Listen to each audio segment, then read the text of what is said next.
BFM Business et Tech Co présente Tech Co, la quotidienne. François Sorel.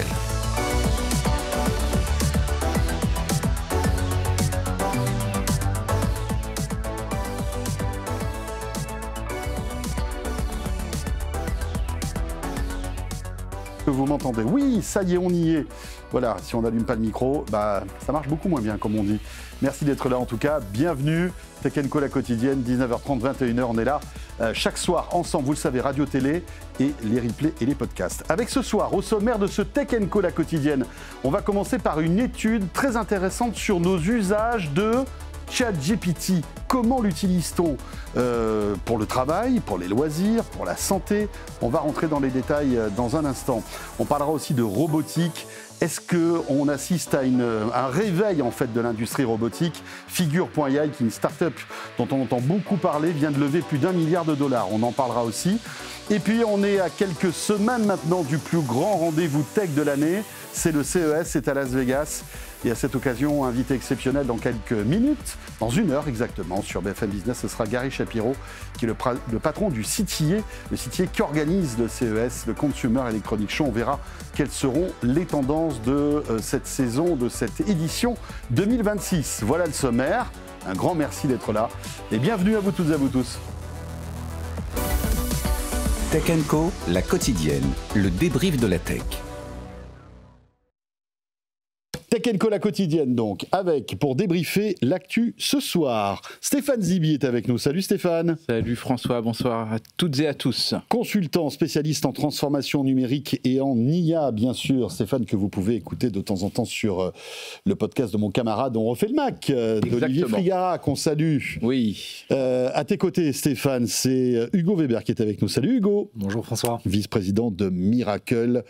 Voilà, belle entreprise technologique aujourd'hui. Hugo, merci d'être avec nous. Avec plaisir. Au-delà du fait que, évidemment, tu représentes Miracle, tu es là pour commenter toute l'actu tech parce que ça t'intéresse, tu es passionné par ces sujets. Et merci de venir nous rendre visite de temps en temps. Et puis c'est Thomas Serval qui est là aussi ce soir. Salut Thomas. Bonsoir François. Thomas Serval, PDG de Barracoda, spécialiste de la e-santé, spécialiste de la tech en général, qui a un parcours impressionnant dans le monde de la tech. Hein. Tu as travaillé chez Google, chez Microsoft, enfin voilà. Et il connaît tout le gratin de la tech. Ah oui. C'est ça qui est impressionnant. Et on va passer un bon moment avec vous trois ce soir pour débriefer l'actu tech dans Tech Co. Et on va commencer donc par OpenAI, qui vient de dévoiler la plus vaste étude jamais publiée sur ses utilisateurs et la façon dont ils consomment en fait l'intelligence artificielle. Elle a été réalisée par l'équipe de recherche économique de cette start-up avec l'économiste David Deming de Harvard. Et en fait, elle s'appuie sur l'analyse d'1,5 million de conversations avec donc ChatGPT. Alors, qu'est-ce que nous apprend cette étude sur notre utilisation de ChatGPT? Anthony Morel nous en parlait, on l'écoute. Avant de parler des usages, ce qui frappe, c'est les chiffres délirants de l'adoption de ChatGPT. Ils ne donnent pas souvent de chiffres, donc là c'est intéressant, on a enfin quelque chose à se mettre sous la dent dans cette étude qui a été réalisée notamment par l'université de Duke et Harvard pour le compte d'OpenAI. Et donc on a ce chiffre 700 millions d'utilisateurs hebdomadaires. Donc il y a un être humain sur 10 en gros aujourd'hui qui utilise ChatGPT. Et c'est surtout le côté fulgurant de la chose, c'est-à-dire que vraiment on est sur une évolution qui en fait l'objet ou le produit technologique dont l'adoption est la plus rapide de l'histoire. Le nombre de prompts, 2,5 milliards de prompts par jour, c'est 29 000 requêtes par seconde, donc c'est absolument massif. Intéressant aussi de se pencher sur la typologie et sur le portrait robot de l'utilisateur. D'abord, les early adopters étaient massivement des hommes, maintenant c'est la parité quasi complète, c'est-à-dire que les femmes représentent 52% des utilisateurs, c'est-à-dire que vraiment il y a eu une démocratisation totale. Et puis les jeunes, moi c'est ce qui m'a beaucoup frappé, la moitié des prompts sont générés par des 18-25 ans. Ouais. La moitié, donc c'est vraiment absolument énorme. Bon, peut-être parce que les vieux croutons ont leurs habitudes, ils n'ont pas forcément envie de passer à l'IA alors que les jeunes tentent de nouvelles choses, mais en tout cas ça fait partie de ce panorama de l'utilisation de ChatGPT. Plein de choses à dire sur cette étude que vous avez peut-être regardée, messieurs, que ce soit Hugo, Stéphane ou Thomas. Déjà, on se rend compte de la puissance aujourd'hui de ChatGPT. On vit avec bien sûr, on en parle tous les soirs. Mais c'est quelque chose qui est rentré dans les mœurs, en fait. Comme Google était rentré dans les mœurs il y a 25 ans et qu'il a laminé sur son passage tous les autres moteurs de recherche. Voilà, ChatGPT devient un peu comme Frigidaire, quoi. Ça devient une espèce de marque qui va au-delà de ce qu'elle représente, finalement. Et donc, cette étude est très intéressante parce qu'elle a déjà un panel immense. Hein. Et j'aimerais avoir votre avis là-dessus. Stéphane, je sais que tu as un petit peu étudié le sujet. Oui. Qu'est-ce qui t'a marqué, étonné dans cette étude ? Plein de choses. La première chose déjà, c'est il faut juste penser à un élément qui n'était pas arrivé depuis 22 ans, c'est la baisse des requêtes du moteur de recherche de Google au mois de mai dernier. C'était la première fois que c'est arrivé. C'est un signe qui disait, bon, un petit truc, mais ça a continué de baisser. Et surtout les utilisateurs d'iPhone, qui sont un peu plus utilisateurs de data, etc. Donc, et où ils allaient, bien sûr, sur ChatGPT. Donc ça, c'était déjà quelque chose d'énorme. C'est-à-dire que ChatGPT vient concurrence maintenant Google. Oui, c'est parce qu'on a tout en mieux. C'est en gros, grâce à ChatGPT, c'est un peu la botte de foin qui te donne l'aiguille, qui te tend l'aiguille. Tu vois, c'est un peu ça l'idée. On n'a plus besoin de travailler comme on allait en bibliothèque où on cherchait quelque chose sur Google avant. Tu trouves tout de suite l'aiguille. Voilà, l'aiguille, elle est tendue directement. Donc on n'a même plus quelque chose à faire. Bon, ça, c'est peut-être un autre sujet. Mais c'est vrai que l'adoption, elle est là. Comme l'a dit Anthony, on est à passer à une parité. Au début, c'était un objet de geek, etc. Maintenant, donc plutôt masculin, et maintenant c'est 52% féminin. La satisfaction, elle est là aussi, d'après l'étude. Alors ça, c'est eux qui le disent, mais bon, c'est du déclaratif. Mais franchement, là, on est plutôt aussi sur quelque chose que je veux aussi noter, c'est et ça n'a pas été, je crois, dit par Anthony, on est sur du personnel majoritairement, 70% versus du professionnel. Donc on voit qu'il y a quand même, les entreprises ont réussi un peu encore à cadrer les choses, puisque tout ne peut pas être mis sur ChatGPT, ça c'est sûr.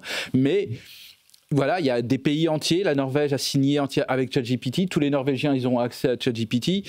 Bientôt l'Angleterre. Donc en gros, voilà, ça va venir commun. Combien on a d'outils qui sont rentrés dans le dictionnaire ? Twitter, Uber. Voilà, ça fait déjà, là je pense qu'on peut dire, bon c'est pas le mot le plus simple à dire, ChatGPT, mais bon. Alors quand on rentre un peu dans les détails et les chiffres, près d'un tiers, donc 28,3% des questions posées à ChatGPT relèvent des conseils pratiques, donc c'est l'école, la santé, la créativité, presque autant pour les capacitures d'écriture de ChatGPT, la traduction, la réécriture, le résumé. C'est vrai que si on n'est pas très fort en orthographe, passer son texte dans le ChatGPT, c'est miraculeux. Et puis après, il y a des demandes d'informations, des questions techniques, ou même la création d'images, puisque rappelons-le, il y a des outils de création d'images dans le ChatGPT. Thomas et après Hugo. Donc déjà, il faut se souvenir que ChatGPT, c'est une marque, comme tu le disais, qui dépasse le moteur de recherche, etc. Et effectivement, derrière ChatGPT, il y a plein d'outils différents de génération vocale, d'écriture de code, etc. Donc quelque part, en fait, ce qui est impressionnant avec ChatGPT, c'est que le moteur de recherche, c'est le moteur de recherche. Mais là, en fait, on a un psychologue, on a quelque chose qui aide à faire les devoirs, on a quelque chose qui aide à écrire. Et donc, en fait, le nombre d'usages, ce qui est assez étonnant, c'est la capacité et la plasticité des usages qui ont été mis en place. La deuxième chose, donc ça, c'est étonnant parce qu'en fait, il ne remplace pas un produit, il en remplace 10, et même pas des produits, des gens, ou des choses qui étaient faites encore par des humains. Donc c'est vrai qu'il a amené l'intelligence à un niveau beaucoup plus proche des besoins et des usages des humains. Et la deuxième chose, c'est la révolution des interfaces. C'est pas étonnant que ce soit les jeunes qui adoptent. Moi, je me rappelle que quand on a lancé Google Home, et ben en fait, l'assistant vocal de Google, vocal, en fait, à notre grande surprise, les premiers utilisateurs étaient des enfants qui parlaient avec Google Home. C'était devenu leur buddy. Et donc, en fait, cet usage sous-jacent qu'on avait envie de quelqu'un avec qui parler, en fait, c'est quelque chose de très profond chez les enfants, mais on le voit aussi chez les adultes. Et ça, c'est peut-être c'est très profond philosophiquement en termes de ce qu'on va devenir en tant qu'espèce, parce que finalement, si on préfère parler à ChatGPT plutôt qu'à notre prochain, parce qu'on parle de plus en plus à nos écrans et qu'on échangeait, c'est quelque chose qui est en train de devenir intéressant. Il faut aussi se dire à quel point ça va vite. C'est-à-dire quelque part, on ne peut pas prédire les usages de ChatGPT demain, parce qu'en fait, les interfaces changent tout le temps, ce qu'il est capable de faire change tout le temps. Il progresse à une vitesse vertigineuse. Alors, il progresse dans des domaines prévus, par exemple, on sait la vidéo, on sait un certain nombre de choses. Les endroits où il régresse, il ne faut pas l'oublier. Typiquement, les réponses de ChatGPT-5 sur un certain nombre de domaines où il a été jugé comme... C'était manque d'empathie par rapport à avant. Mais il n'y a pas que des progrès, parce qu'en fait, ce qu'on appelle progrès est difficile à même quantifier. Qu'est-ce que ça veut dire une fois que quelque chose parle, qu'il soit meilleur? Non, mais on évoque souvent les hallucinations en fait de ces IA génératives. Est-ce qu'il y a plus d'hallucinations sur GPT-5 que sur les précédents? Ils ont limité. J'ai pas l'impression. Non, ils sont meilleurs. Et puis je crois que GPT-5, pour la première fois, ce que ne faisait pas GPT, il dit je ne sais pas. Je ne sais pas. C'est rare, hein. C'est rare, mais quand il ne sait pas, au lieu de commencer à raconter des conneries, excusez-moi, il assume le fait de ne pas avoir la réponse. Et ça amène une plus grande confiance qu'à l'utilisateur. Il ne faut pas oublier que pourquoi les gens demandent à Google, c'est qu'ils ont confiance dans Google pour donner la bonne réponse, ou en tout cas une réponse la plus fiable possible. Là, il va y avoir un peu cette guerre de la confiance qui n'est pas encore gagnée par ChatGPT, qui n'est pas encore perdue par Google, mais c'est clair que ça va être la prochaine étape. Qui va être mon trusted advisor? Et ça, ça va être probablement l'enjeu de la capture des revenus publicitaires et des revenus commerciaux. Hugo. Alors, moi, j'ai été complètement bluffé par l'étude, et en particulier sur 2 chiffres, les 700 millions d'utilisateurs actifs de ChatGPT, et le deuxième, c'est les 5,1 milliards de connexions mensuelles en juin 2025. C'est monstrueux. Ça veut dire que quasiment tout le monde dans les pays développés, avec un accès à Internet, avec un accès à un smartphone ou un laptop, utilise ChatGPT. Ce que ça veut dire, et plus spécifiquement pour les métiers que je connais un peu plus, à savoir le e-commerce, c'est que ça révolutionne complètement l'usage du e-commerce. Et aujourd'hui, on se rend compte qu'il y a de nouveaux cas d'usage qui émergent. Typiquement, l'achat qui est fait par ChatGPT, potentiellement dans quelques mois, dans quelques années. C'est déjà le cas avec Perplexity qui propose son feature, sa fonctionnalité de Buy with Perplexity. Et ça, finalement, c'est à la fois une super opportunité pour toutes les marques, tous les distributeurs de créer des nouveaux canaux de visibilité et aussi un risque de se faire des intermédiaires qui est assez majeur. Hugo, juste un mot. Alors Miracle, rappelons-le, hein, vous êtes donc dans l'édition logicielle et vous fabriquez des solutions de commerce en ligne pour en fait les distributeurs et les acteurs du B2B. En fait, c'est ça. Hein. Est-ce que tu n'as pas peur, mine de rien, que l'IA qui va très très vite viennent concurrencer en fait ce que vous faites?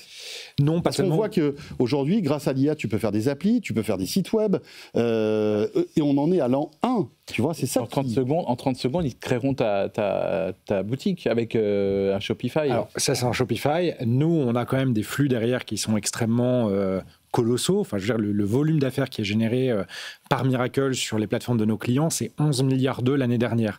Le nombre de produits qui sont poussés, on parle de centaines de millions de références qui sont dans le catalogue de nos clients. Et ça, nous, on a toute cette donnée. Nous, on a fait quelques tests avec Buy with Perplexity, qui est ce système d'achat par Perplexity. Oui.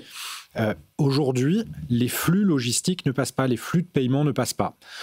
Pour une raison très simple, c'est qu'ils arrivent à afficher à un moment donné un produit, le commander c'est une chose, qu'il arrive au bon endroit, au bon moment, à la bonne personne, c'en est une autre. Mais on a fait 2 tests. Hugo, on est d'accord. Pardon, vas-y, continue. Non, mais on a fait un test qui est génial quand même. On a acheté un produit avec Perplexity et on a annulé la commande immédiatement. Le produit est arrivé chez nous. Bon, ça veut dire que quelqu'un, à un moment donné, a été spolié. Et t'as pas été débité. Et on n'a pas été débité. Ah, ça c'est bien. Ça veut dire que quelqu'un a été spolié. Bon, on peut acheter... Donc sur ces flux, si on factorise ça par le nombre de connexions sur des ChatGPT ou sur des Perplexity, on arrive à des montants qui peuvent potentiellement être astronomiques. Ce qui veut dire que Miracle, contrairement à ce que tu disais, il y a un risque de recréer un Miracle bis. Enfin, je te lâche. Non, mais c'est normal de poser. Pas dans le sens du poil, c'est pour ça. Et c'est normal de poser la question, mais nous, on y voit une vraie place pour Miracle de créer ce qu'on appelle l'orchestrating system, l'OS, pour ce qu'on appelle l'agentique commerce, le commerce agentique, où les gens vont acheter via Perplexity, via ChatGPT, via Gemini ou via Mistral. Et on pense qu'il y a une vraie place à prendre parce qu'on a accès à tout ce volume de données, on sait gérer des transactions, on sait gérer du flux, on sait gérer du paiement, et ça a une vraie valeur. Mais on est d'accord que dans aujourd'hui, le 17 septembre 2025, tout ça n'est pas géré par l'IA générative, mais dans quelques mois, ça le sera, on est d'accord. Bon, ça va tellement vite. Enfin, Thomas, et après, tu pourras réagir. En fait, d'abord, ce ne sera pas que l'IA générative. Il faut faire très attention. À chaque fois, on mélange un peu toutes les... Oui. Ça peut être des algorithmes. De l'orchestration, des agents, et l'IA générative n'est qu'une partie. À chaque fois, on mélange un peu les sujets, mais il faut vraiment se dire que c'est bien la combinaison des IA et l'orchestration des IA qui fera une solution.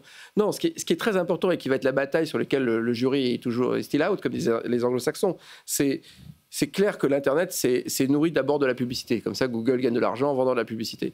Il est aussi clair que derrière la publicité, il y a du e-commerce. Donc, quelque part, le moteur de l'Internet et de la monétisation, parce qu'on oublie toujours qu'OpenAI perd 40 milliards et qu'ils font 11 milliards de chiffre d'affaires. Les chiffres sont phénoménaux, mais ils perdent tout ce qu'ils veulent. Donc, quelque part, et je pense que tu as raison, ils vont devoir, pour survivre, se rapprocher de là où est l'argent. Donc, ils vont se rapprocher de ce que fait Miracle, ils vont se rapprocher des flux commerciaux parce qu'ils ne peuvent pas laisser l'argent être capturé par d'autres alors que c'est leurs outils qui permettent d'amener les clients vers chez eux. Donc, comment ils vont s'y prendre, avec quelle technologie, peut-être qu'ils vont racheter Miracle pour 100 milliards, je le souhaite. Mais en tout cas, il est clair qu'ils ne peuvent pas rester là où ils sont et donc ils vont bouger pour aller vers le pognon. Ouais, c'est clair. Bon, ben voilà. En tout cas, c'est synonyme d'un marché mature, en tout cas. C'est bon, là, tout à fait. Plus de doute. Bon, en tout cas, étude intéressante que vous pouvez trouver très facilement sur le web et qui vraiment vaut le détour. Je vous invite maintenant à nous plonger dans la robotique. Il y a énormément de choses à dire sur ce sujet parce que quand on prend une boîte comme Figure.ai, il y a pas mal de vidéos qui tournent en fait sur ce que fait Figure.ai. On met toujours un peu des bémols concernant ces vidéos parce qu'on ne sait pas si c'est vrai, si c'est scripté, si c'est télécommandé, s'il y a véritablement de l'intelligence derrière les gestes de ce robot, parce que je ne sais pas si vous avez vu, enfin, peut-être qu'on vous montrera certaines vidéos, là on vous montre des vidéos un peu génériques de robots, mais il y a des vidéos de robots de Figure.ai où le robot trie lui-même des poubelles qui sont sur une table, quoi. Et on se dit, mais où est-ce que ça va aller? Mais est-ce que c'est de la science-fiction? Est-ce qu'il y a du vrai dans tout ça? Est-ce que c'est un peu comme les Optimus de Tesla qui servaient des cocktails et qui étaient télécommandés par des gars qui étaient derrière? Bon, on ne sait pas trop. Peut-être qu'on sait d'ailleurs, Thomas. On sait des choses. En fait, dans la robotique, il y a, par rapport à l'électronique qu'on connaît, l'informatique qu'on connaît, il y a un élément qu'on appelle la mécatronique, qui est de faire de la mécanique d'ultra-précision et de faire bouger. C'est ce qu'on voit chez Disneyland quand on y va et qu'on fait Small World. C'est ce que Boston Dynamics, qui a été la société que Google a rachetée, revendue à Hyundai et qui a perdu tout ce qu'elle voulait, commence à faire avec des animaux. Ça, les progrès qui sont faits chaque année, qui sont assez linéaires, c'est-à-dire qu'il n'y a pas de disruption. Mais chaque année, on est plus habile, on est plus agile, etc. Et c'est ce qu'on appelle du Edge AI, c'est-à-dire que c'est des microprocesseurs qui fonctionnent non pas de manière centralisée, mais au niveau de l'objet, et on progresse beaucoup. Et en parallèle, avec les progrès du Gen AI, de la vision, etc., dans des clouds, on continue à progresser sur le discernement, etc. Ces deux, pour le moment, ne sont pas complètement fusionnés. C'est pour ça qu'on a besoin de télécommander, c'est pour ça qu'on a besoin de connecter les robots. Mais par contre, c'est clair que les robots sont de plus en plus agiles. Il y a un méga problème de business model. En fait, si tu parles de l'histoire de la robotique depuis 30 ans, on a eu nos licornes françaises tout le monde est mort. Enfin, c'est à part si tu es dans le militaire et où tu es dans des robots extrêmement verticaux. Sauf que, tu évoques Aldébaran, bien sûr, le regretté Aldébaran de Bruno Maisonnier, mais à l'époque, il n'y avait pas d'IA générative. Il n'y avait pas toute cette pensée, cette intelligence qu'on commence peut-être à avoir, tu vois. Donc en fait, ce qu'on voit, c'est que là, on parle business, pas science-fiction. Ce qui marche dans les robots, c'est ceux qui sont verticalisés pour faire une chose. Industrielle. Et ça marche hyper bien. Il n'y a pas un entrepôt Amazon, la logistique, etc. On voit aussi que nos amis chinois... Dans l'automobile aussi. ont investi massivement dans ce domaine-là parce que leur plan, c'est quasiment de remplacer, alors qu'ils sont à 1,4 milliard, ils sont en train de mettre de la robotique partout. Et on regarde trop aux États-Unis, et à chaque fois, je le répète, regardez beaucoup plus ce qui se passe en Chine parce que c'est un plan de l'agriculture par des robots. Enfin, c'est impressionnant ce qu'ils sont en train de faire pour transformer des fonctions faites par des humains par des robots. Et ça va arriver, mais il n'y a pas encore beaucoup de très bons business models entre le coût du robot et la rentabilité de ce robot en matière universelle. En vertical, ça marche, en universel, on n'y est pas encore. Mais il y a ce fantasme de Figure.ai, et alors, parce que l'actu du jour, c'est qu'ils viennent de lever plus d'1 milliard. Justement. Oui, c'est pas que seulement de l'argent, c'est un écosystème. Parce qu'il y a LG qui est dedans, il y a Nvidia qui est pour les puces, il y a Salesforce pour le logiciel. C'est pas seulement de l'argent, c'est aussi tout un écosystème qui est en train de se créer. Et donc pour moi, je pense qu'il y a un avant et un après. Parce que pour la première fois, et ça a été dit il y a quelques instants, il y a de l'IA dans la robotique. C'est pour la première fois un robot va pouvoir travailler sur des situations inédites qui n'ont pas été préprogrammées par des hommes. Donc c'est quelque chose qui est quand même assez fabuleux. On l'a déjà avec les aspirateurs. Oui, les aspirateurs, mais bon, oui, c'est sûr. Mais bon, un aspirateur, et là, je pense qu'on va un petit peu plus loin avec les robots de figure, quoi. Mais une anecdote amusante, c'est qu'en fait, Google s'est dit il y a 10 ans, parce qu'on était quand même à la pointe qu'on allait être un des promoteurs de la robotique. Et donc, Andy Rubin, qui avait quitté Android, s'était mis à acheter, à avoir le droit d'acheter toutes les boîtes de robotique, d'où Boston Dynamics, etc. Et tout d'un coup, ils se sont rendus compte que Boston Dynamics commençait à faire des trucs qui ressemblaient beaucoup à Terminator. Et là, la marque Google a eu peur en disant on ne veut pas être Skynet, quoi. Et il faut faire très attention parce qu'effectivement, on l'a vu aussi avec les Google Glass et avec tous ces produits technologiques, il y a un seuil d'acceptabilité du robot dans la vie des gens. On le voit maintenant avec les drones qui sont aussi des robots, parce qu'on parle de robots dans l'industrie, mais l'endroit où ça va avoir le plus grand enjeu, c'est effectivement dans le militaire, quand on n'a pas les moyens humains d'avoir quelqu'un en face on va avoir des robots. On a vu les Chinois avec leurs drones, etc. Donc c'est vrai qu'il y aura une très forte dynamique militaire derrière ça. Et c'est ça qui va probablement financer les avancées de la robotique dans les 5 prochaines années. Et donc c'est vrai qu'on peut se poser la question en tant que citoyen, consommateur, geek. Il y aura les Chinois d'un côté, les Américains et l'Europe qui est à la traîne, comme d'hab. Et pourquoi est-ce qu'elle est à la traîne, l'Europe ? On peut se poser aussi cette question. Enfin, c'est une levée de 1 milliard de dollars. Il y en a eu combien en Europe des levées de 1 milliard de dollars ? Mistral. Mistral, il n'y a pas longtemps. Il y a eu Celonis en Allemagne sur du logiciel. Mais comment est-ce qu'on arrive à créer aujourd'hui en Europe les conditions financières pour attirer ces capitaux, pour développer également un modèle de financement de start-up en Europe, de fonds en Europe qui vont financer des boîtes de software, de robotique et autres en Europe.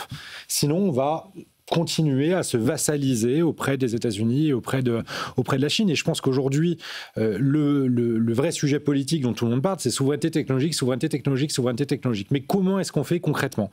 Comment est-ce qu'on met l'épargne des Français, l'épargne des Européens au service d'une économie créative, d'une économie d'innovation ?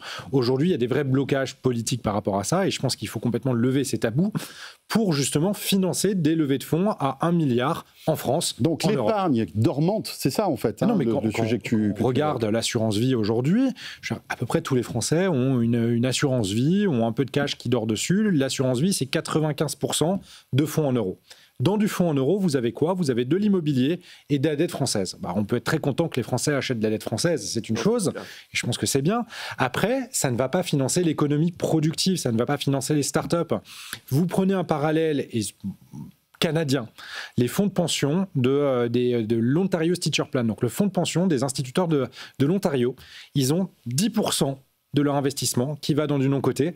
Et parmi ces 10% de non-coté, il y en a une très grande part qui va dans des startups, dans les fonds de venture capital qui vont financer les startups. Et à chaque fois, moi, je promeus tout ce que tu dis et je suis entièrement d'accord. Mais après, si tu parles aux gens dont le métier est de garder l'argent des retraités pour payer demain, leur seule question, c'est est-ce que demain, si je mets 1 milliard, je vais toucher 10 milliards ? Et malheureusement... Et est-ce que je ne vais pas les perdre, surtout, ce milliard ? Alors là, c'est très risqué, mais le problème possible. En Europe, c'est que si tu mets 1 milliard, tu n'es pas capable aujourd'hui, ou quasiment pas, aucune boîte dans laquelle on met 1 milliard peut valoir 10 milliards, sauf si elle est vendue à Google, sauf si elle est vendue... Donc à la fin, même si tu mets le milliard, aujourd'hui, on n'a pas les récipiendaires pour transformer cet investissement en une plus-value pour l'investisseur et en quelque chose qui va être remboursé par les consommateurs sur le marché européen. Donc il faut quand même penser qu'il vaudrait mieux faire beaucoup de levées à 100 millions qui rapportent 1 milliard pour après avoir des levées à 1 milliard qui rapportent 10. Parce que déjà, les levées à 100 millions qui rapportent 1 milliard, il n'y en a quasiment pas, ou en très très peu. Et donc, moi je préférais qu'on marche avant de courir. Et si déjà on se disait que dans les 10 prochaines années, il faut faire que la norme, ça soit pour une start-up de lever 100 millions et de pouvoir être coté pour 1 milliard sur le marché européen ou d'être acheté par une grosse multinationale, un Schneider, etc., pour 1 milliard. Aujourd'hui, quand une multinationale d'origine française rachète une start-up et qu'elle la paye 1 milliard, elle l'achète aux États-Unis.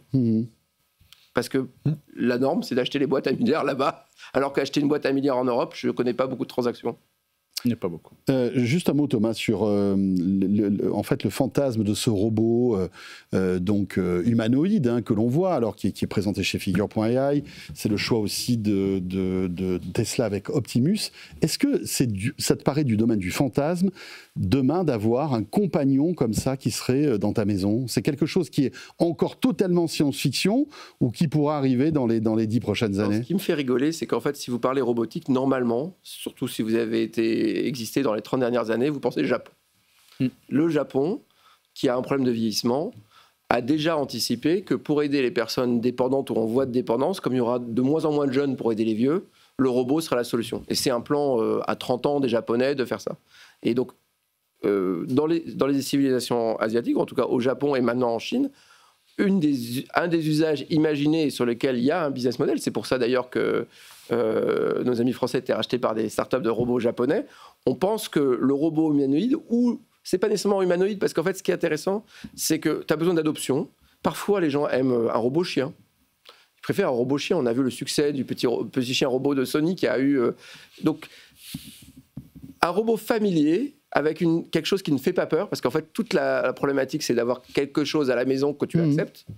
Mais donc, le robot deviendra le compagnon de l'humain, à ton avis ? Nous, ce qu'on voit aujourd'hui, on a fait de l'IA pour la santé mentale, etc. Et on préfère utiliser une IA maintenant pour parler avec toi. Le fait que ça soit personnifié dans un miroir, ce qu'on fait nous, plutôt que dans un robot. En fait, les gens préfèrent dans le miroir aujourd'hui, mais il faut bien penser que le soft, il peut se mettre à peu près dans n'importe quoi, et qu'en plus, comme tu as un compagnon qui est ton smartphone, l'interface, elle va avec toi.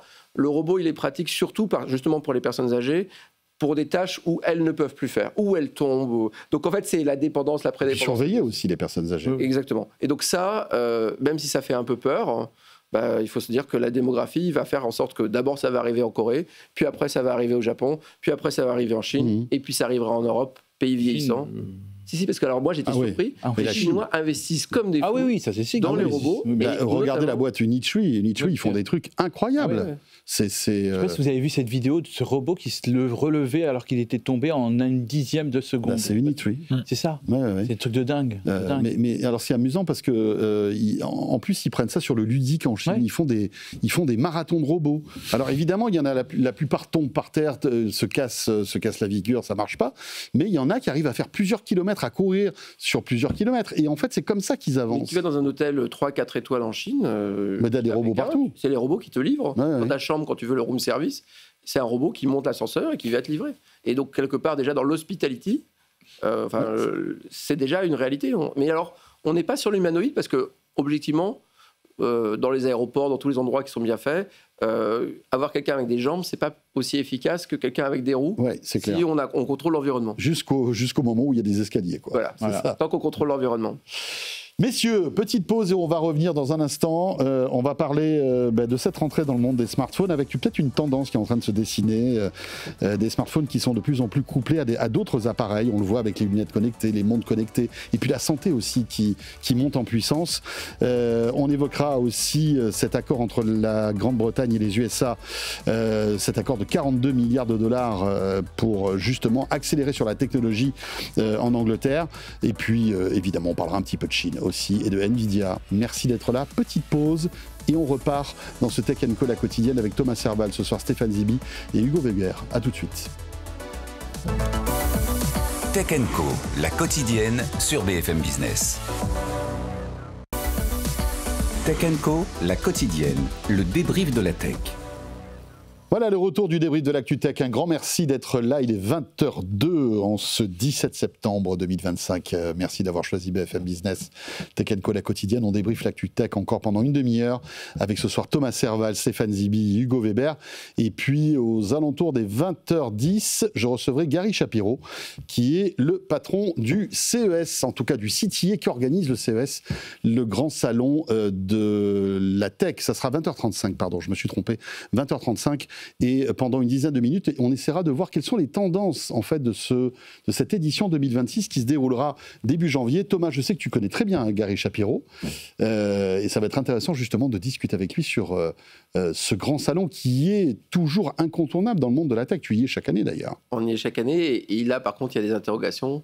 Est-ce que les startups françaises sont toujours bienvenues aux États-Unis ? Oui. Est-ce que si elles vendent des produits, elles vont payer des taxes ? Toutes ces questions, on les posera à Gary Shapiro. Je ne sais pas s'il a toutes les réponses non plus, mais en tous les cas, on va s'y intéresser. Ce sera donc dans une grosse demi-heure. Mais auparavant, encore pas mal de sujets à décortiquer dans l'actualité tech de ce jour.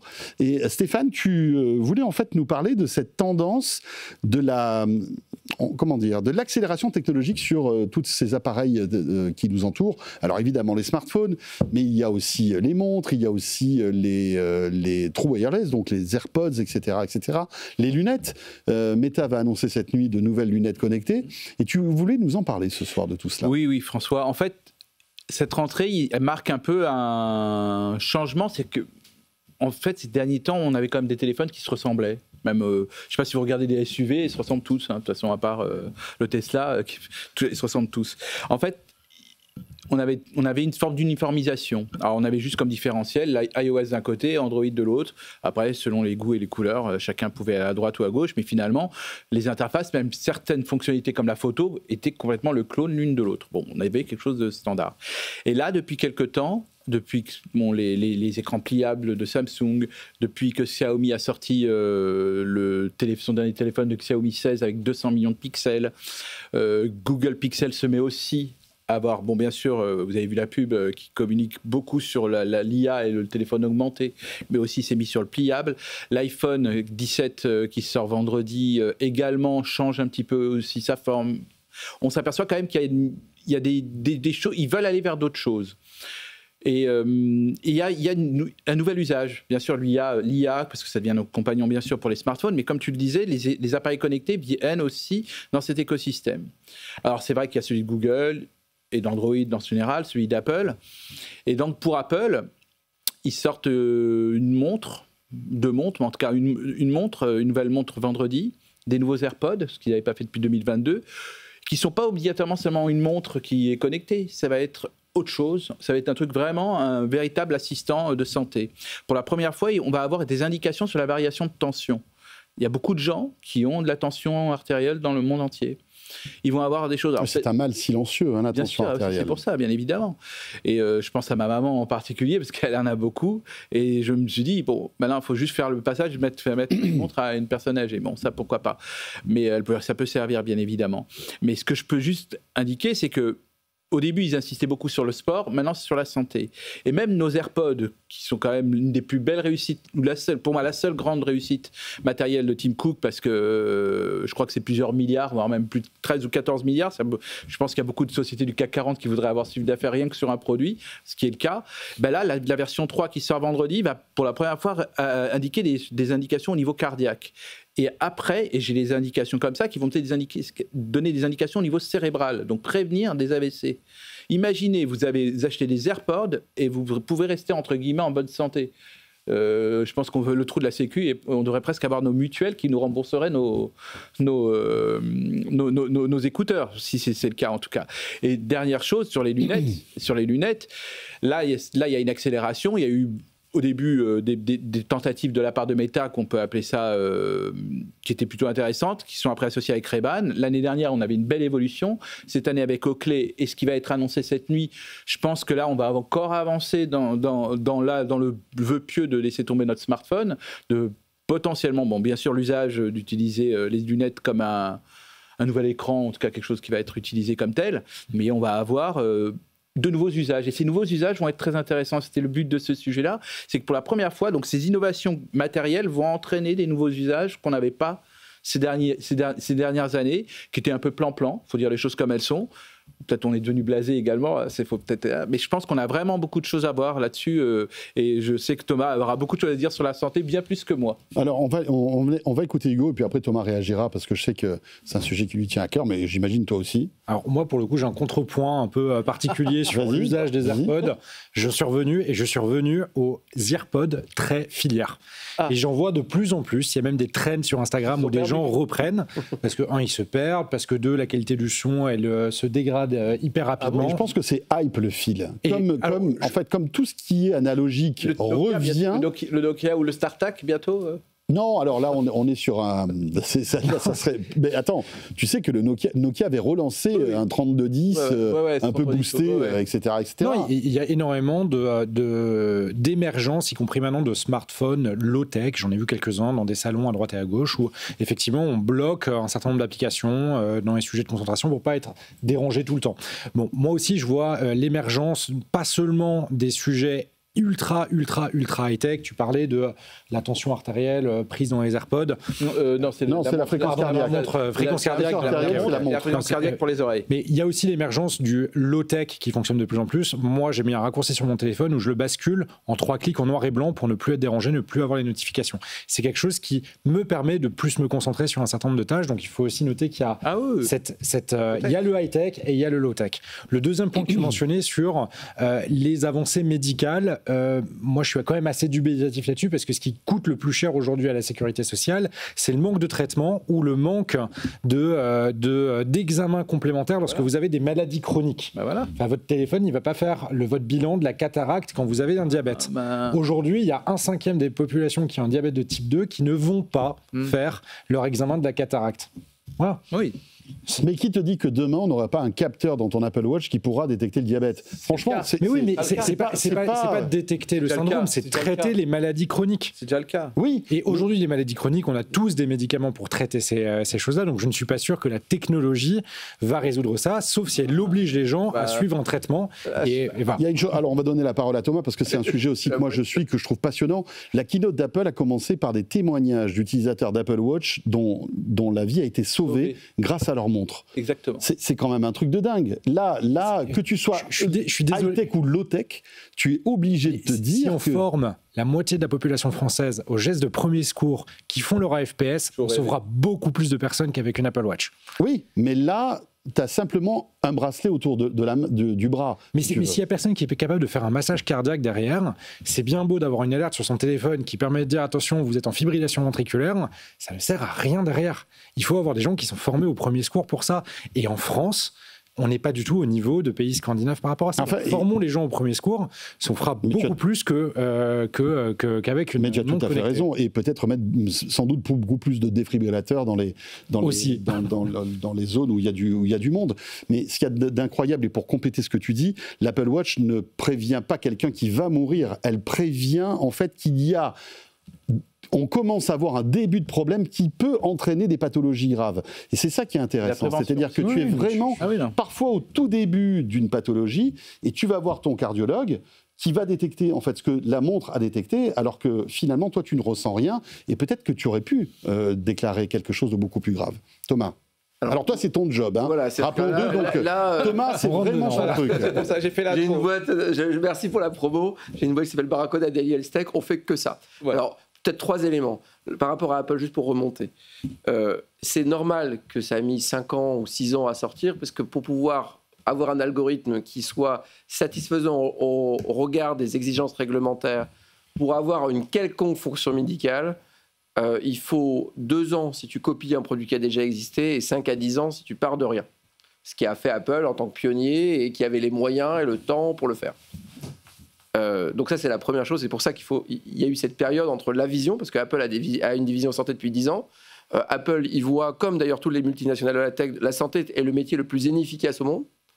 Il coûte extraordinairement cher aux États-Unis. Il faut voir que les Américains, ils ne décident pas par rapport à l'Europe. Hein. Ils décident par rapport aux États-Unis. Et les États-Unis, la santé, c'est un bien de luxe. Il est inefficace, il coûte beaucoup d'argent. Bref.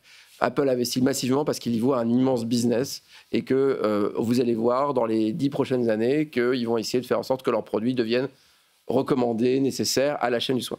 Après, dans la chaîne du soin, donc ça c'est plutôt pourquoi on fait tous ces progrès? Parce qu'on a de plus en plus de données, qu'on a ces algorithmes d'intelligence artificielle et qu'il nous faut des capteurs. Donc qu'est-ce que sont tous ces wearables, enfin tous ces produits qu'on porte? C'est des capteurs.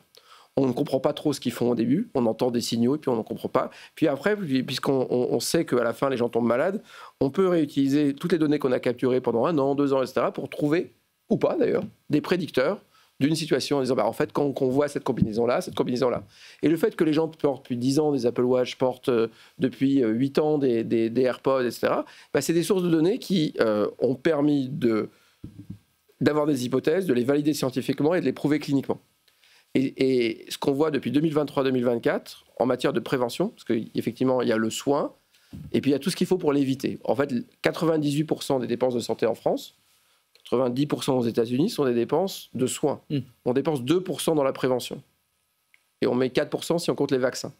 Donc, il n'y a pas mieux que de ne pas tomber malade. Et on sait qu'on tombe malade. Alors, on peut prévenir, je peux vous dire très facilement, les 3 principales causes de mortalité ou de problèmes de santé, c'est le tabac. Grosso modo, on sait quasiment 90% de chances qu'on aura un cancer, donc on va être malade. Deuxièmement, c'est le manque de sommeil. Et le troisièmement, c'est la mauvaise alimentation et le manque d'activité. 3 et 4.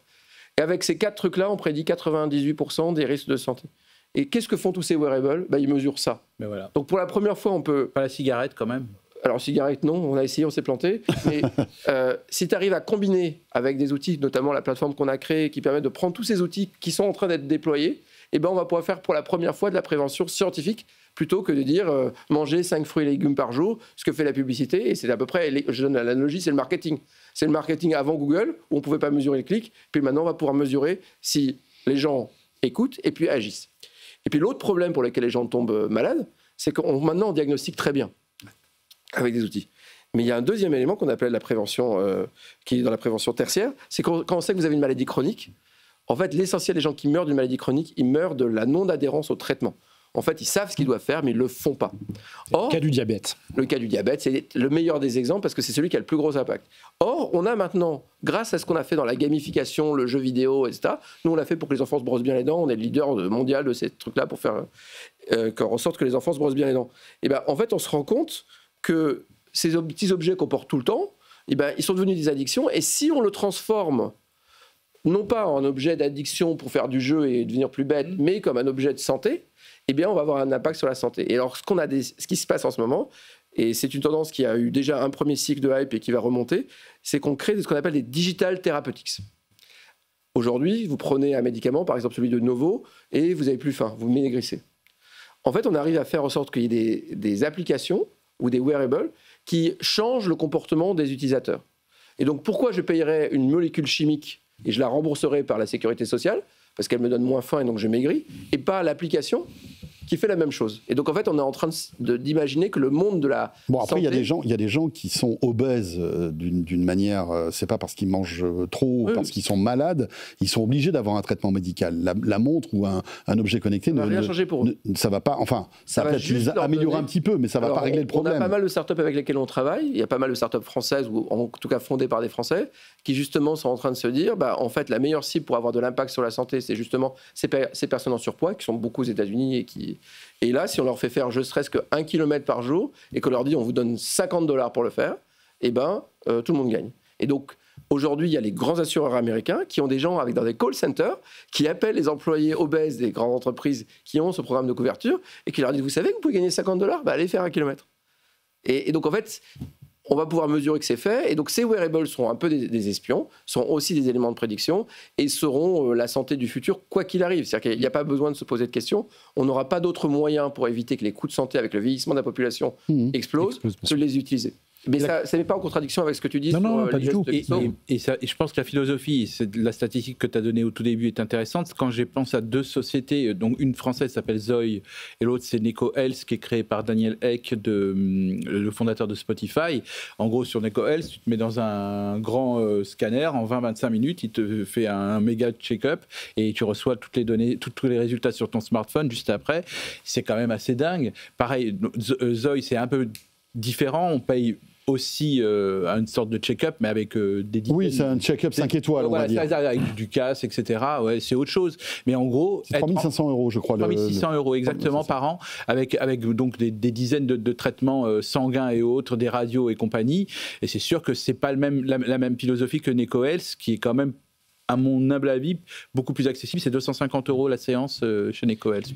Grosso modo, ce que vous voyez chez le médecin, ça va se délocaliser dans la maison. Nous, la vision qu'on a et qu'on est en train de mettre en œuvre, parce qu'on est dans déjà 60 millions d'objets, c'est effectivement que c'est votre maison et votre salle de bain qui vont devenir les premiers lieux de soins, et que vous le vouliez ou non, on n'aura même plus besoin d'aller chez le médecin, à part pour faire des gros scans, etc.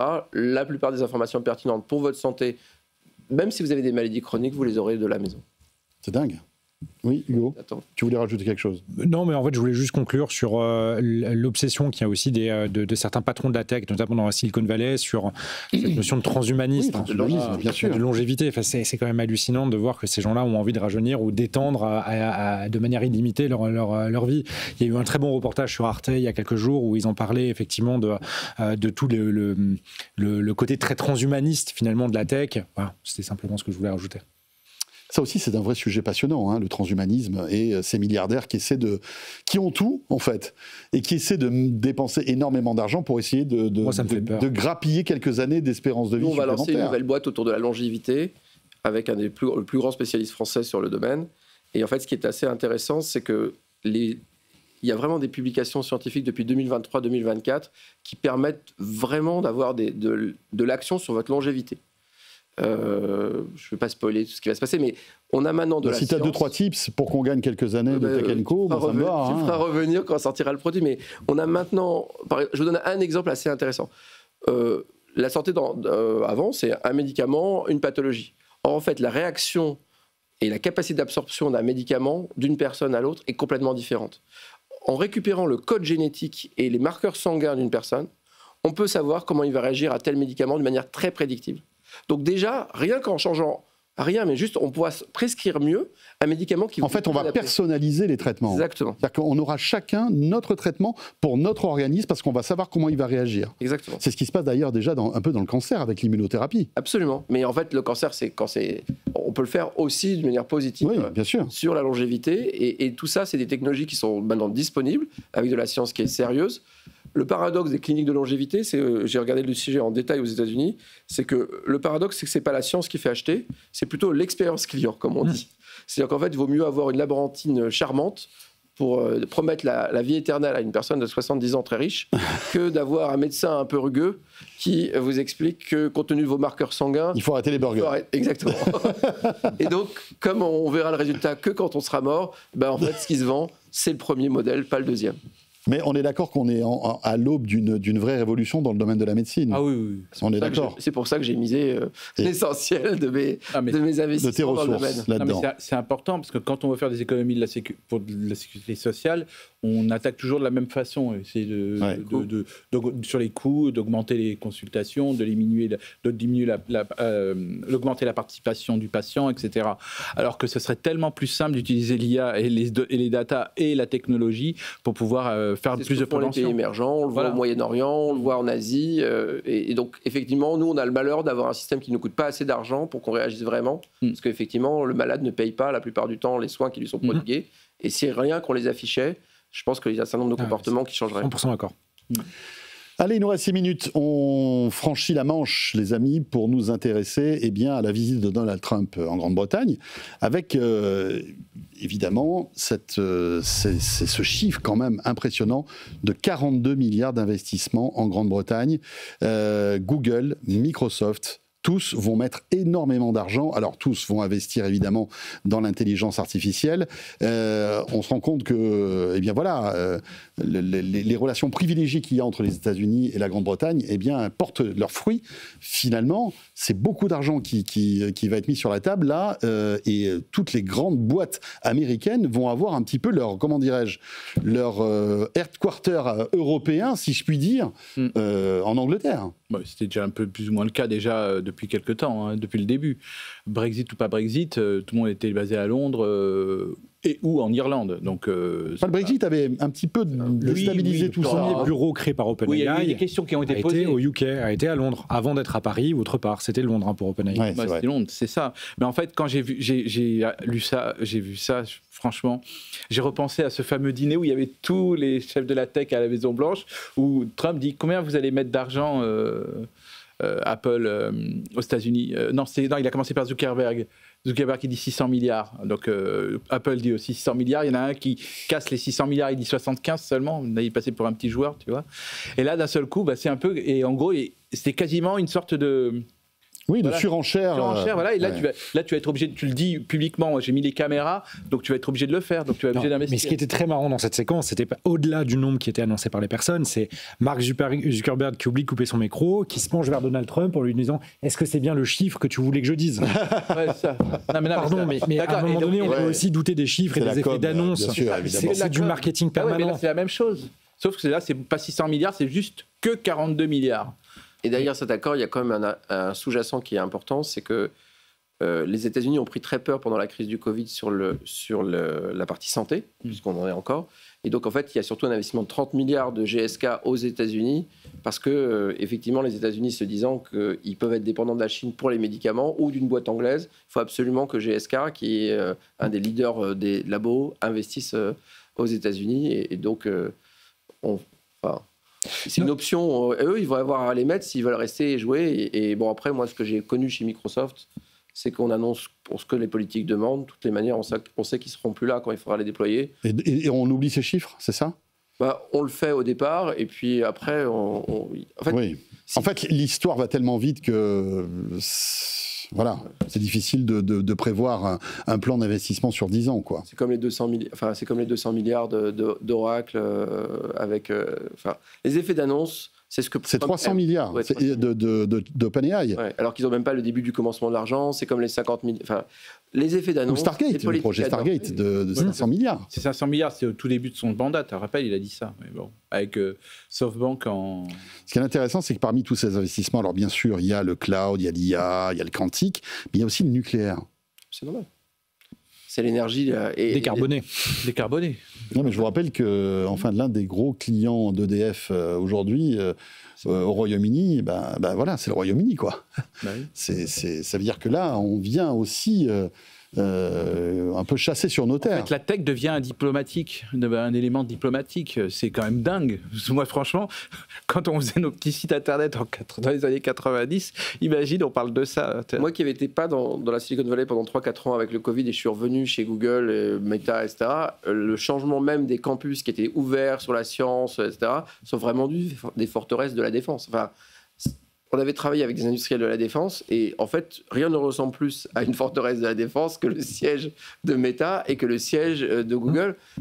Pour avoir connu le Google, on va dire, organiser l'information du monde, l'ouverture, le logiciel libre, etc., on est sur un changement radical de position. Et effectivement, la tech rend le monde qu'on vit possible. Et pourquoi cette tech se recroqueville, à ton avis, alors ? C'est pas qu'elle se recroqueville, c'est que les enjeux qu'elle représente, au départ, c'était une toute petite part du PIB. On n'arrêtait pas de dire, tu comprends, le e-commerce, c'est 2% du commerce mondial, 3% du commerce mondial. Aujourd'hui, 25% du commerce mondial, parfois jusqu'à 50%. On a beaucoup sous-estimé l'effet de réseau qui est lié à la tech. La tech, ça met beaucoup de temps à démarrer, puis qu'après, quand ça prend, ça va très vite. Et ça va de plus en plus vite. Et donc, on se réveille avec des géants. Moi, j'ai investi chez Google en 2000... Je ne sais pas si les gens se rendent compte. On m'a donné des actions Google en 2010. Vous savez par combien l'action Google a été multipliée en 15 ans ? Par 15. Donc, tout le monde gagne. Il suffit d'avoir de l'action Google. Vous êtes un retraité américain, vous avez une action Google, vous gagnez. Par contre, si vous avez le malheur d'avoir investi dans...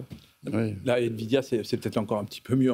Oui, mais c'est la tech, c'est quelque chose où les Américains ont tous gagné dans leur... D'ailleurs, je sais pas si tu avais investi chez Kodak, là, ça va moins bien. Kodak, ça c'est... Non, mais d'ailleurs, je ne sais pas si vous savez, mais en France, on a quand même une ou deux actions. Bon, c'est pas au niveau de Google ou d'Nvidia, mais on a des actions qui valent quand même plutôt le coup, comme Orange, qui sont à 40% depuis le début de l'année, quand même. Ouais. Moi, je trouve, ça m'a un peu surpris, d'ailleurs, comme truc. Je me disais, mais qu'est-ce qu'ils ont fait ?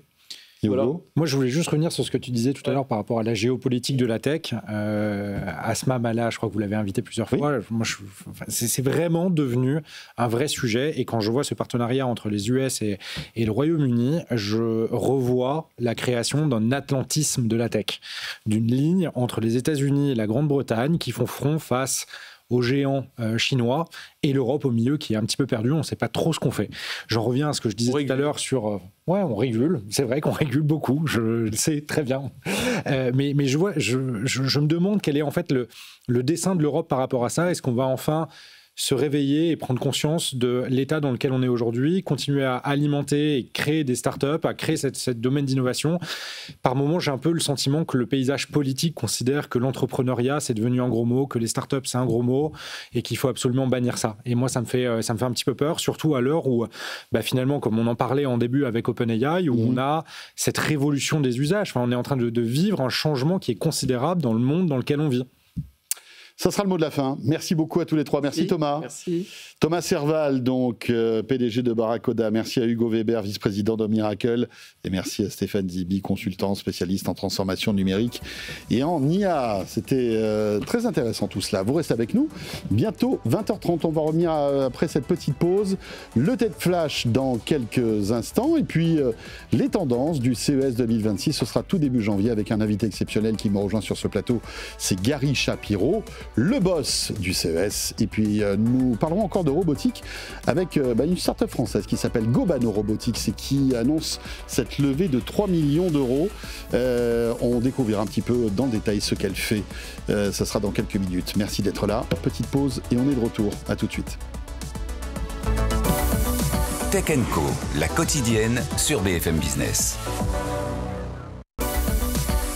Tech & Co, la quotidienne, Tech Flash. Et dans un instant, donc, sur ce plateau, Gary Shapiro, à quoi va ressembler l'édition 2026 du CES ?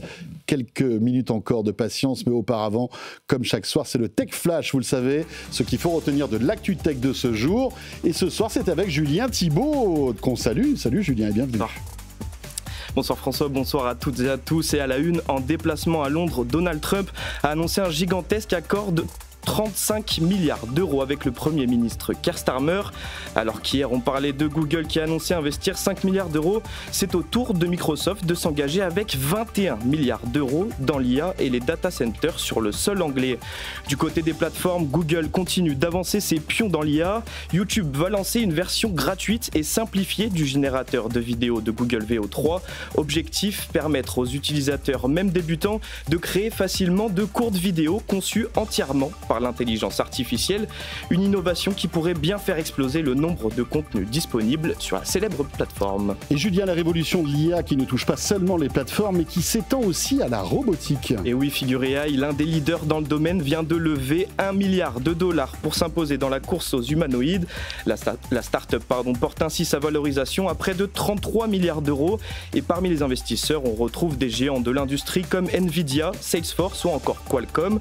L'objectif est clair pour Figure.ai, livrer 100 000 robots au cours des 4 prochaines années. Pour les amateurs de musique maintenant, une petite révolution pour les utilisateurs gratuits de Spotify. La plateforme leur permet désormais d'écouter le morceau de leur choix quand ils le veulent. Jusqu'ici, l'écoute était limitée à la lecture aléatoire dans les playlists. Cette nouvelle liberté s'applique dans le monde entier, mais des contraintes restent. Publicité, pas d'heure en ligne et une qualité audio réduite. Enfin, c'est une première en France, la technologie de paiement Just Walk d'Amazon arrive dans un magasin Flunch à Lille. Le principe est simple, vous entrez, vous choisissez vos plats et vous repartez sans passer en caisse. Des caméras détectent vos achats et le montant est directement débité quand vous posez votre carte à la sortie. On va fluncher. Et pour finir, je vous donne rendez-vous sur la chaîne YouTube de Tech & Co pour un nouvel épisode de multijoueur. Cette semaine, Melinda Davansoulas et ses invités reviennent sur le Nintendo Direct.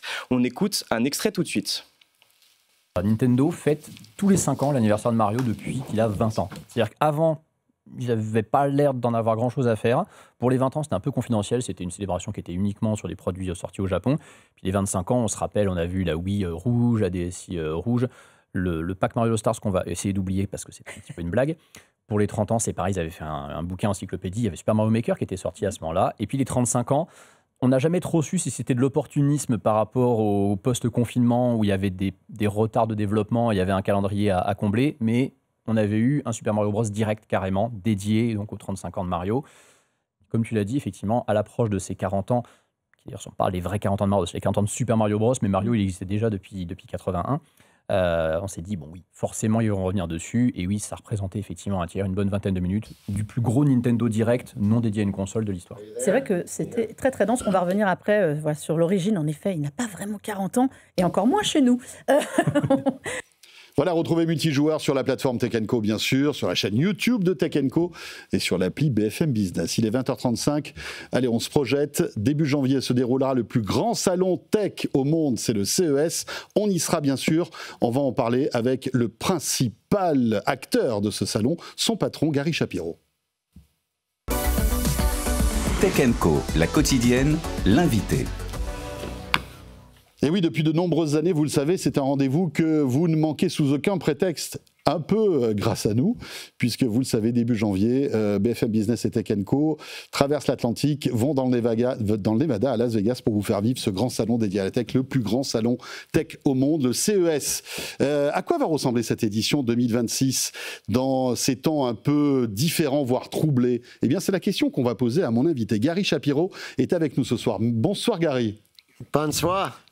Merci d'être avec nous, cher Gary. Chaque année, vous nous faites l'amitié de venir sur ce plateau et on en est très sensible. Vous êtes le PDG du Consumer Technology Association, le CTA, qui organise le CES de Las Vegas. Peut-être pour commencer, un mot sur l'édition 2025 qui s'est déroulée il y a quelques mois. Est-ce que vous êtes satisfait de l'édition 2025 qui s'est déroulée en janvier dernier, Gary? Tout s'est bien passé? Oui, 2025 was fabulous. Oui, in part 2025 because you were there. merveilleux, en partie parce que vous étiez là. Et vos interviews, ce que vous avez dit, et vos interventions, tout ça a fait vraiment partie, ça a contribué au CES, et notamment sur le fait qu'on cherche que l'innovation change la vie des gens. Alors, beaucoup de startups françaises l'année dernière, c'était donc 110, enfin l'année dernière, c'était en 2025, c'est pas encore l'année dernière, c'était cette année, un petit peu moins que les années précédentes. On vit un temps, une époque un peu troublée, Gary. Le salon est aux États-Unis. On sait que pas mal de choses sont en train de bouger. Est-ce que vous pensez que ce salon de l'édition 2026 ressemblera à celle de 2025, à votre avis? Aucun salon ne ressemble au précédent. Chaque salon a sa propre personnalité, ses propres produits, sa propre excitation.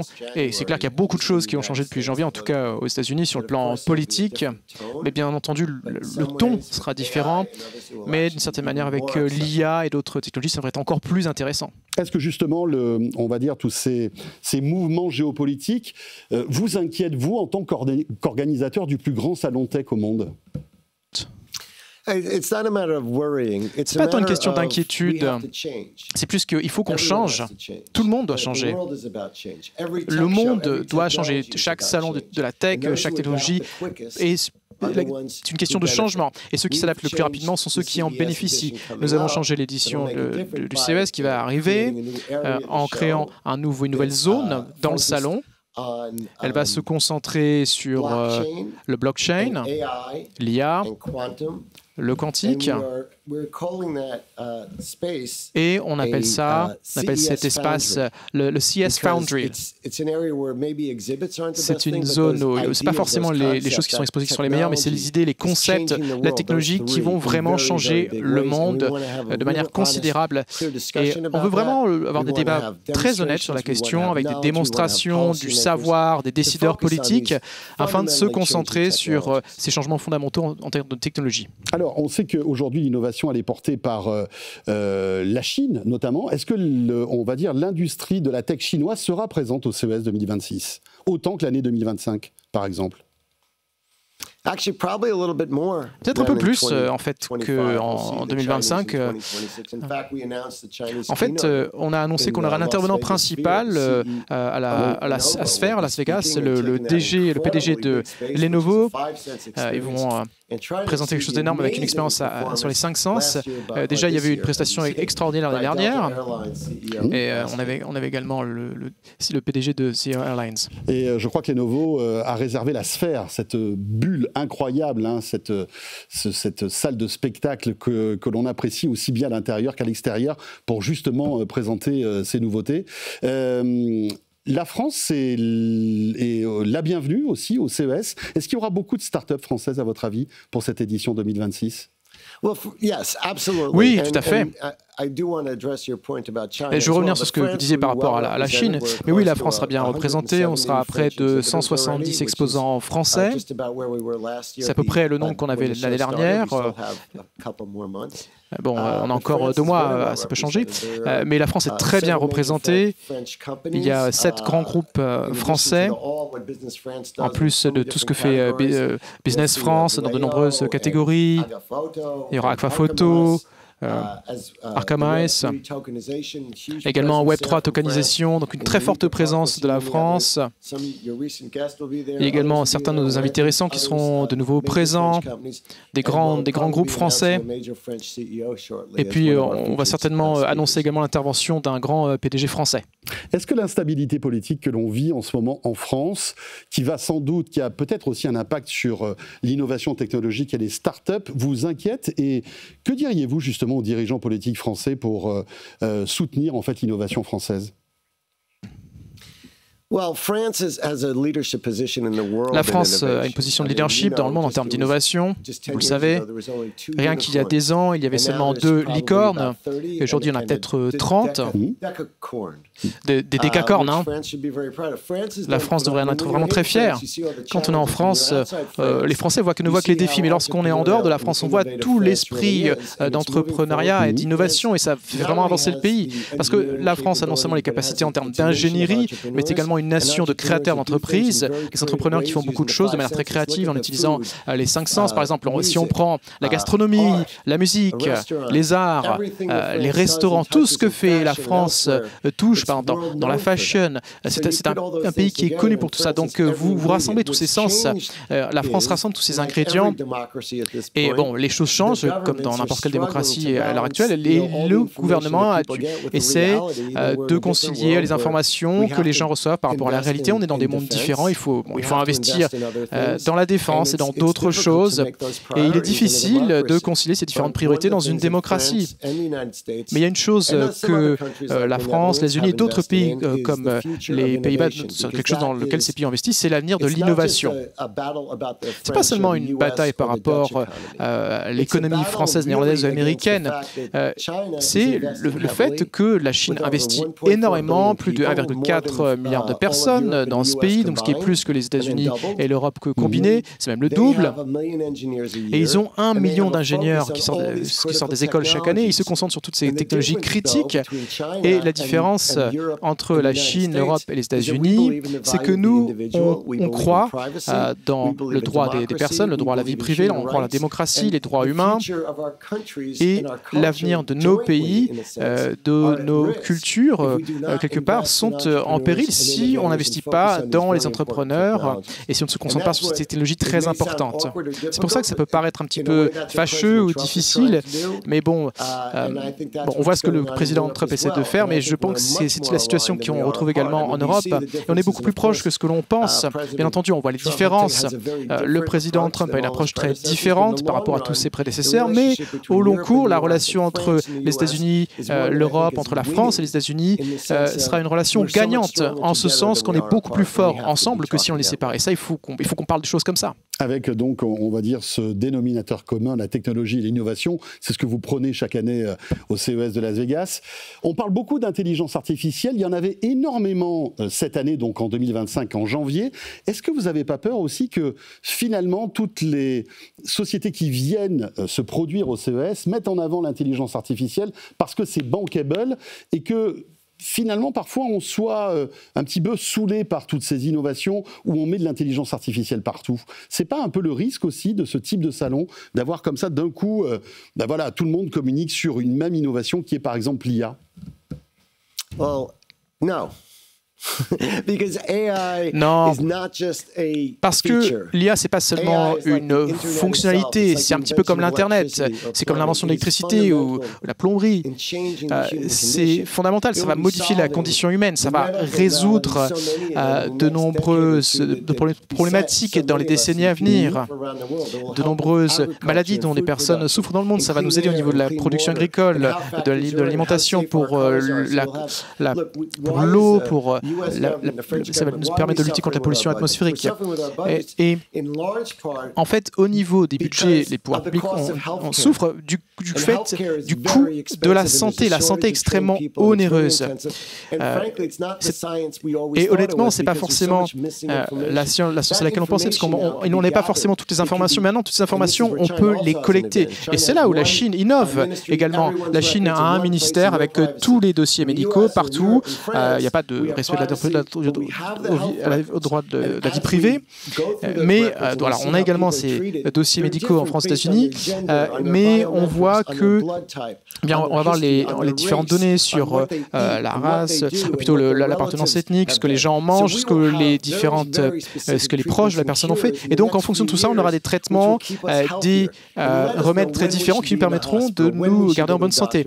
Et donc, ça nous dira également quand est-ce qu'il faut qu'on aille chez le médecin, par exemple.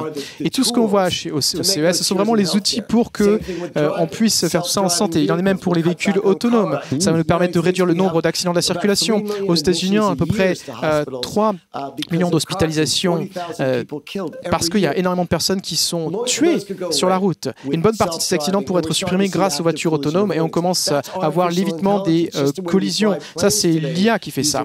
Tout comme, par exemple, l'utilisation de l'IA pour les avions. Et on peut aller très très loin. L'éducation, la santé, la mobilité. Robotique.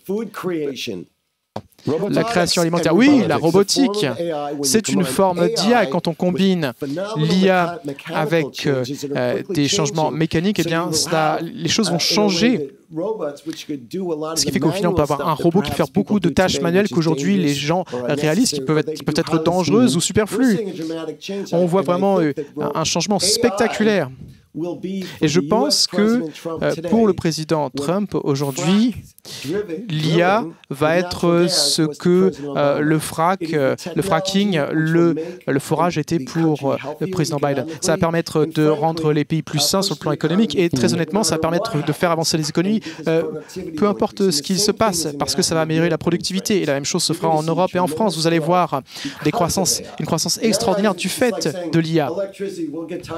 C'est comme on se dit, bon, au bout d'un moment, on en aura assez d'utiliser l'électricité, l'automatisation, l'eau, la roue, la presse imprimée, toutes ces inventions qui existent depuis très longtemps. Mais en fait, on a eu plus d'inventions ces 50 dernières années que ce que l'humanité a créé avant ça. Et regardez, on vit beaucoup plus longtemps aujourd'hui. Vous et moi, on ne serait pas encore en vie si on avait vécu il y a 200 ans.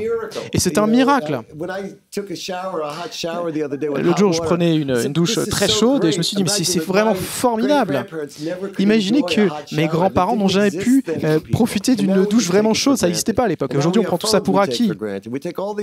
On prend toutes ces choses pour acquises. Et donc, l'IA va vraiment pousser les choses, va changer nos vies fondamentalement. Ça va renforcer l'économie.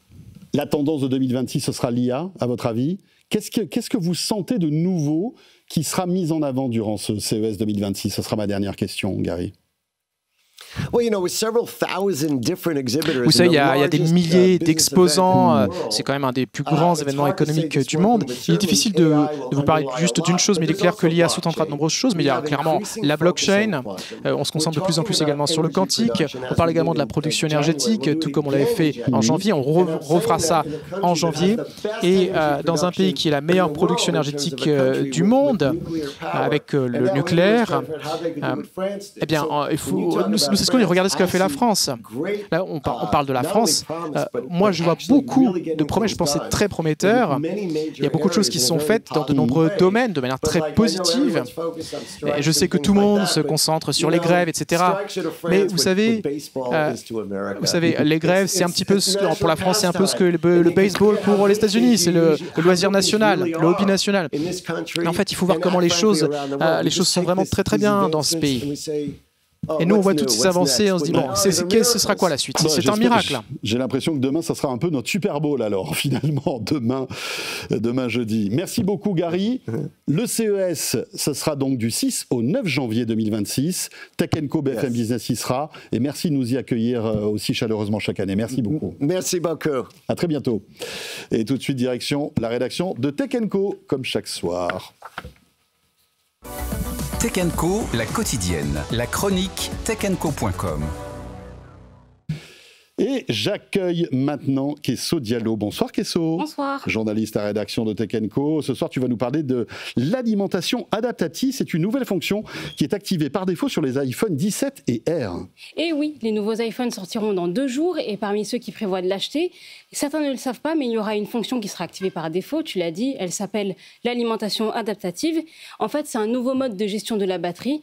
Son but, c'est simple, c'est de prolonger l'autonomie de la batterie lorsque l'utilisateur la sollicite trop, ou plutôt davantage. Et pour y parvenir, en fait, elle utilise l'intelligence de l'appareil, soit Apple Intelligence évidemment, pour anticiper les besoins en fonction des habitudes d'utilisation récentes. Et à partir de là, elle ajuste et elle prolonge l'autonomie de la batterie. Et tout ça, elle le fera en arrière-plan, donc ça permet de ne pas déranger l'utilisateur.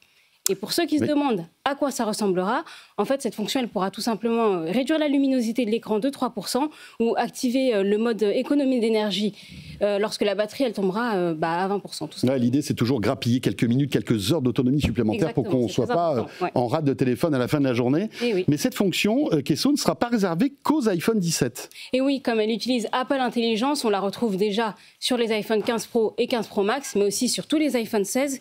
Et ça, c'est grâce à iOS 26, la nouvelle mise à jour qui est disponible depuis ce lundi 15 septembre. Mais contrairement aux iPhone 17, elle ne sera pas activée par défaut.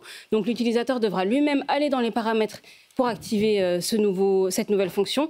Et depuis ce même endroit, elle pourra activer un autre paramètre en fait, qui permet d'être informé lorsque cette fonction elle est activée via des notifications. Mais évidemment, sur les iPhone 17, ce paramètre sera aussi activé par défaut. Et je l'ai déjà activé sur mon 16 Pro. Ah. Voilà. Bon, pour l'instant, je n'ai pas vu beaucoup d'autonomie gagner. Mais bon, on va voir. Peut-être qu'avec le temps, ça va mieux marcher. Exactement. Merci beaucoup, Kesso. Kesso Diallo de la rédaction de Tech & Co. Et on va terminer ce rendez-vous par une levée de fonds sympathique dans le domaine de la robotique avec mon invité. Tech & Co, la quotidienne, l'invité. Et j'accueille sur ce plateau Ziad Khoury. Bonsoir Ziad. Bonsoir. Vous êtes directeur général de Gobano Robotics. Votre actu, c'est que vous annoncez cette levée de 3 millions d'euros pour déployer vos robots intelligents dans l'industrie. Est-ce que vous pouvez nous présenter un peu Gobano Robotics ? Oui, donc chez Gobano, en fait, on développe une technologie qui permet d'apprendre à un robot à faire une tâche, à automatiser cette tâche. Il va apprendre de l'humain, il va répéter la tâche et surtout, la technologie qu'on développe permet au robot de s'améliorer sur cette tâche-là pour être déployé dans l'industrie. Et alors, comment apprend-il justement les gestes ? Alors en fait, c'est avec de l'IA, encore une fois. L'IA générative, en fait, peut être déployée dans les robots maintenant pour en fait générer des contrôleurs qui vont permettre de contrôler le robot et d'être capable, avec une certaine intelligence, de faire face à une tâche et d'automatiser cette tâche basée sur de la démonstration. C'est-à-dire que le robot va observer une tâche et après la reproduire, ou est-ce que c'est quand même de la programmation ? C'est pas de la programmation. En fait, on programme aucune ligne de code. On fait simplement de la démonstration d'une tâche. C'est comme quand vous apprenez à un enfant à faire une tâche, à empiler des anneaux, par exemple. Par exemple, je ne sais pas moi, prenons un exemple simple. Je verse de l'eau dans un verre depuis une bouteille. Ce robot va voir ça et va arriver à le reproduire ? En fait, il faut lui montrer un certain nombre de fois comment faire cette tâche-là, en variant un petit peu. Et par un modèle de mathématiques d'intelligence artificielle, en fait, il va réussir à reproduire cette tâche-là, peu importe la situation, si le verre est un peu différent, pas positionné de la même façon, etc. Et c'est ça qui permet vraiment d'automatiser des tâches qui, autrefois, étaient extrêmement difficiles, voire impossibles à automatiser. Et alors, où vous en êtes où aujourd'hui ? Alors, on vient de lever des fonds et on est en train de développer la technologie. On a comme objectif de démontrer, en fait, qu'on peut atteindre des niveaux de performance industrielle. Quand je dis performance industrielle, ça veut dire un robot qui est capable d'effectuer sa tâche, peu importe les conditions, à 99, et quelques %, et donc d'être déployé dans des conditions industrielles. Dans quelle, justement, industrie peut-on imaginer voir ce type de robot déployé ? En fait, grâce à l'IA robotique, toute tâche qui autrefois était faite par un humain à la main, on peut maintenant l'automatiser. Il y a beaucoup de tâches aujourd'hui qui sont manuelles et qui sont à faible valeur ajoutée, que personne ne veut faire. Pénibles. Qui sont pénibles, exactement. Donc ça peut être trier des objets, ça peut être ranger des objets, ça peut être assembler, ça peut être plier des vêtements, déplier. Beaucoup de choses autour de tout ce qui est matériaux souples notamment, où la robotique classique n'arrive pas à automatiser ce genre de tâches. Mais en fait, avec l'IA robotique, on va pouvoir le faire maintenant. Et combien de temps il faut-il pour qu'un robot comprenne le geste qu'il doit faire ? Alors, vous allez me dire que ça dépend de pas mal de paramètres, mais ça peut être long ? Alors justement, la beauté de l'IA robotique aujourd'hui, et c'est pour ça qu'on dit que c'est un peu le moment de ChatGPT du robot, parce qu'en fait, on peut aller beaucoup plus vite pour apprendre à un robot une nouvelle tâche. Et en fait, nous, la technologie qu'on développe chez Gobano permet d'apprendre au robot en quelques heures à reproduire la tâche et en quelques jours à devenir performant sur cette tâche-là. Okay. Et donc, c'est vraiment l'histoire de quelques jours, là où auparavant, ça prenait des mois à développer une robotique classique. C'est-à-dire que vous lui envoyez des informations répétitives, par exemple, ou est-ce qu'il va regarder via une caméra la répétition d'un même geste? Il regarde via une caméra la répétition d'un même geste et surtout, il reçoit aussi des exemples en fait, de comment faire la manipulation via des données robotiques. En fait. Donc, c'est le combo de l'image et des articulations du robot qui, dans le même modèle d'IA, vont permettre de développer un modèle qui va le rendre autonome et lui permettre de faire une tâche. C'est vraiment similaire en fait au modèle qui permet de générer des images sur les nouvelles IA génératives. Ils ont vu 1 million de fois l'image d'un chat, ils sont capables de générer l'image d'un nouveau chat. C'est la même chose en robotique aujourd'hui. Il va être capable de faire Sauf qu'au lieu d'être une photo, c'est un geste. Exactement. On en est au tout début. À quoi va ressembler notre futur dans le monde de la robotique à votre avis ? Le futur est incroyable, en fait, je pense, parce que vraiment, dans quelques années, on va être capable d'automatiser plein de tâches qui autrefois ne l'étaient pas, et donc de permettre à des humains de se concentrer sur des tâches qui ont plus forte valeur ajoutée. Et dans cette problématique qu'on a de vouloir réindustrialiser en France et en Europe, ça peut ne se faire qu'en automatisant une partie de la production. Et donc l'IA robotique, c'est une chance pour la France et l'Europe de se recentrer justement sur ces choses-là, de laisser les gens se focaliser sur des tâches qui ont une plus forte valeur ajoutée et de laisser les robots s'occuper des tâches qui sont un peu ennuyeuses. Est-ce qu'un jour il sortira de l'industrie, ce robot ? Est-ce qu'il arrivera peut-être sur ce plateau, chez nous ? Il y a beaucoup de gens qui travaillent... C'est du fantasme, ça. On a vu que Figure.ai, vous l'avez sans doute entendu, a levé plus d'1 milliard de dollars. Quel est votre point de vue là-dessus ? Il y aura potentiellement une robotique domestique avec de l'aide à la personne et je pense que c'est très bénéfique. Ça va prendre encore un peu de temps. Nous, on se concentre sur un autre aspect. On se concentre vraiment sur les tâches industrielles qui ont besoin de répétition et de performance.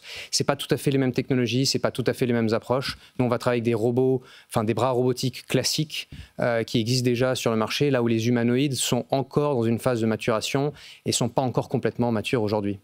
Vous avez des partenaires industriels déjà ? Qui vous accompagnent ? On discute avec un certain nombre d'acteurs. En fait, il y a un énorme besoin dans l'industrie. Il y a beaucoup de tâches à automatiser. Et nous, notre mission, là, dans les prochaines semaines et prochains mois, c'est de démontrer la faisabilité de tout ça et de choisir les bons partenaires pour partir sur les premières tâches. Quelles sont les industries, justement, qui pourraient faire appel à vos services ? Sans les nommer précisément, mais quels sont les secteurs qui auraient besoin peut-être justement de robots qui apprennent des gestes ? De façon évidente, la logistique, vous avez énormément de tâches qui sont encore très manuelles parce qu'il y a une grande variabilité dans les tâches et dans les objets, et c'est là où l'IA est intéressante. C'est là où Amazon fait des progrès phénoménaux avec de plus en plus de robots. Mais il n'y a pas que des dépôts Amazon, il y a plein de dépôts qui ne sont pas des dépôts Amazon et qui aimeraient bien être automatisés. Et en fait, c'est l'occasion justement pour eux de rattraper ce retard-là. Sinon, il y a également en fait dans l'industrie plus classique tout ce qui est assemblage d'objets, tout ce qui est manipulation de câbles, de mousses, et notamment par exemple l'aéronautique qui est en plein boom. Vous avez encore énormément de tâches manuelles dans l'aéronautique parce que ce sont des composants plus délicats, ce sont des tâches plus délicates à réaliser, et en fait la robotique propulsée à l'IA peut justement apporter une solution dans ces domaines-là. Et sur l'infiniment petit, par exemple assembler des composants électroniques, des choses comme ça, ça peut avoir un sens ou on n'est pas encore prêt ? Pas vraiment, parce qu'en fait, sur ces cas-là, c'est vraiment de la robotique de haute précision. Et en général, les environnements sont extrêmement normés. C'est-à-dire qu'on a tout fait pour faire en sorte qu'au millimètre près, tout se retrouve. Et donc, vous n'avez pas besoin d'IA. Et ça existe déjà, finalement. Et ça existe déjà. L'IA robotique, c'est vraiment là où, en fait, l'environnement n'est pas normé. C'est un peu bordélique. Et plutôt que de devoir tout normer, on met un robot qui a une intelligence et qui est capable, comme un humain, de s'adapter à l'environnement. Votre prochaine étape, c'est donc de passer un accord avec un partenaire industriel, c'est ça ? Faire une démonstration de la faisabilité et de nos performances, et très rapidement en fait déployer nos modèles d'IA dans un robot chez un client et le faire tourner 24 heures sur 24 et montrer que c'est performant. Merci beaucoup Ziad d'être passé par le plateau de Tech & Co. Bon vent donc à Gobano Robotics. Et la bonne nouvelle, c'est que vous venez de lever 3 millions d'euros pour déployer justement ces robots dans l'industrie. Merci. Et on se tient au courant. Absolument. À très bientôt, merci. Voilà, ce Tech & Co est terminé. Un grand merci de nous avoir suivis comme chaque soir. Il est bientôt 21h. On se retrouve bien sûr demain, jeudi, dès 19h30. Vous le savez. Et puis le replay, le podcast de cette émission qui vous attend dans quelques minutes. Merci d'être là chaque soir. Et à demain avec plaisir.